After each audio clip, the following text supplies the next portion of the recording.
Tapi Pak, kalau Ya, misalnya kita balik ke misalnya ya, ditetapkan status bencana, apakah itu memengaruhi pandangan internasional terhadap kondisi ekonomi Indonesia? pasti. Pasti. Saya kira dengan bencana di 4 provinsi ini, target 5,2 yang dicapai oleh Purbaya kembali ke tesis saya. 5,4 ya APBN. Iya, Hmm. saya balik ke tesis saya. Tesis saya cuma 4,9 plus minus 0,2. Oh, Berarti cuma 5,1. jauh banget ya Pak Purbaya, bahkan PD 6%. Nggak bisa. Jadi nggak mungkin di tahun 2025 ini nggak mungkin capai. Oke. Di depan, karena posisi begitu, Anda juga tidak mungkin mencapai posisi 5,4. Hmm. Tidak mungkin sampai posisinya. Anda paling top dengan, apalagi ditambah yang namanya pergumulan internasional kayak gini. Di mana kalau saya baca gitu ya, ketidakpastian masih akan terus menjalar di 2026 gitu ya. Purbaya tidak akan bisa mencapai lebih dari 5,2, 5,3. Kontribusi dari 3 provinsi ini kan kurang lebih 9% dari PDB. Sangat memengaruhi juga soal Pasti, pencapaian. pasti. Saya harus bilang sama Anda bahwa pertumbuhan Sumatera yang 4,9 itu karena kasus di 3 provinsi ini tidak akan pernah bisa tumbuh 4,9 Sumatera. Dia akan turun. Hmm. Turunnya Sumatera ya tentu hanya mempengaruhi sekitar 0,8 sampai Hmm. 0,9 gitu ya. 0,8. Jadi kalau dia pengaruh sekitar 0,8 sampai 0,9 gitu ya dengan kontribusi tadi seperti itu dengan Sumatera kayak gitu, dia akan tetap tadi yang saya bilang. Lo nggak akan bisa. Oke. Karena akan tetap bisa mencapai paling top 5,3, Mhm. 5,2. Jadi kalau tadi misalnya Pak Ihsan mengatakan bahwa status bencana nasional akan memengaruhi pandangan internasional terkait ekonomi kita, Hmm. apakah maksudnya di sini adalah bisa mengurangi minat investasi? Kalau saya bilang soal reputasi dan kredibilitas, karena soal investasi buat orang kaya mereka tidak peduli. Oh. Sepanjang mereka tetap bisa mengeksploitasi, mereka eksploitasi. Apa yang Hmm. mereka eksploitasi gampang. Hmm. Tidak perlu main sumber daya alam, Hmm. main obligasi aja. Hmm. Terus saya pasti dibayar. Itulah financialization. Itu yang saya bilang sama Anda.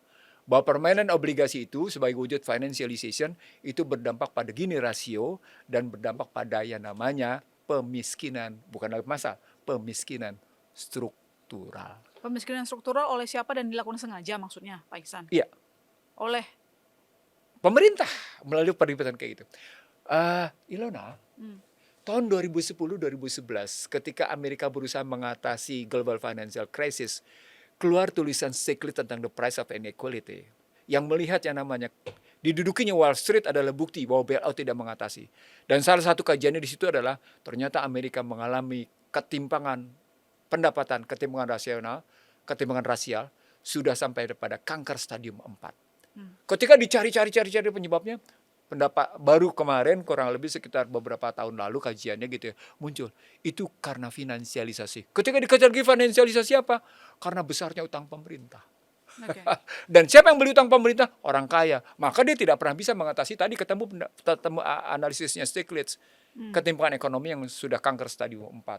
Indonesia sama. Dia tidak akan pernah bisa mengatasi ketimpangan ekonomi dan ketimpangan regional, ketimpangan intelektual. Kenapa? Karena orang kaya akan makin kaya, orang miskin susah mengangkat. Oke. Dan nampaknya sekarang. Hmm. Dan situasi sekarang saja kelas menengah tidak bisa berangkat naik. Hmm. Itu karena finansialisasi gitu. Oke. Jadi kalau to the point-nya, karena tadi Bapak bilang bahwa kalau status bencana nasional akan mengaruhi pandangan internasional terkait dengan ekonomi Indonesia, itu maksudnya apa? Apakah karena nanti akan terbuka semua penyebab bencana sehingga mengurangi minat mereka atau gimana maksudnya? Pengaruhnya dalam investasi ya, tapi pentingnya kata kuncinya adalah political risk, risiko Hmm. politik. Hmm.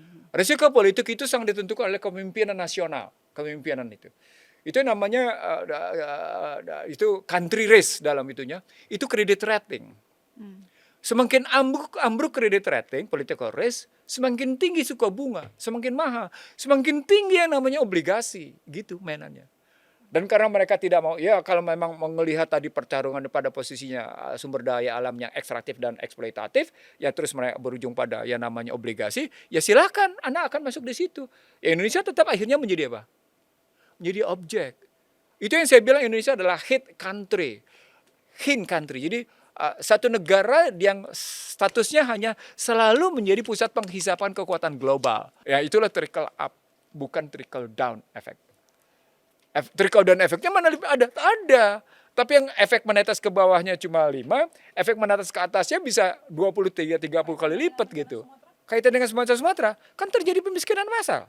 Saya tadi menyampaikan angka-angka dampak fisik itu sebenarnya dalam rangka saya menghitung perencanaan pembangunan.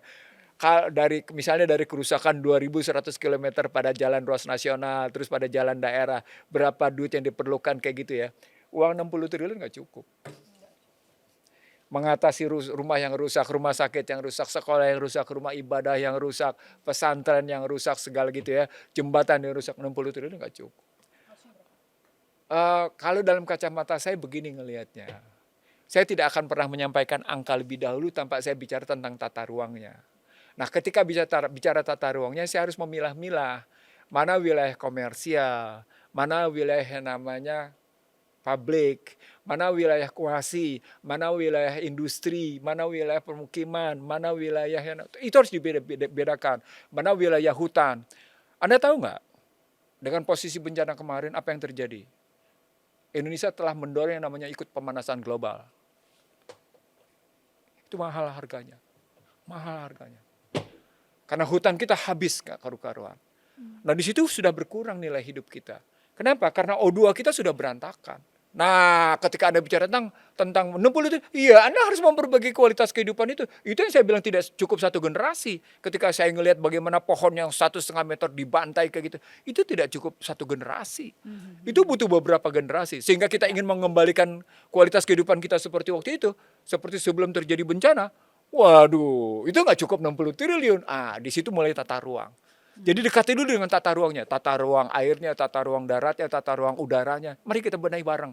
Nah itu beda-beda. Tata ruang darat pada ATR, agraria tata ruang air pada Menhan, gitu ya posisinya, tata udara, tata ruang air pada PU. Coba kan pada KKP. Ya. Itu yang duduk bareng dulu, bikin tata ruang dulu yang benar. Dan tata ruangnya berkepentingan pada yang namanya kemanusiaan, bukan korporasi. Nah, sepanjang tata ruangnya bermakna komersial seperti yang terjadi pada kota-kota besar dan pada Jakarta, pada Jakarta, karena tata ruang komersial global yang dibayangkan, dia tidak akan pernah berpihak pada nilai-nilai kemanusiaan. Dan itu artinya pembangunan kita bukan pembangunan kemanusiaan, tapi pembangunan kebendaan. Dan ujungnya adalah Anda direndahkan oleh kebendaan itu.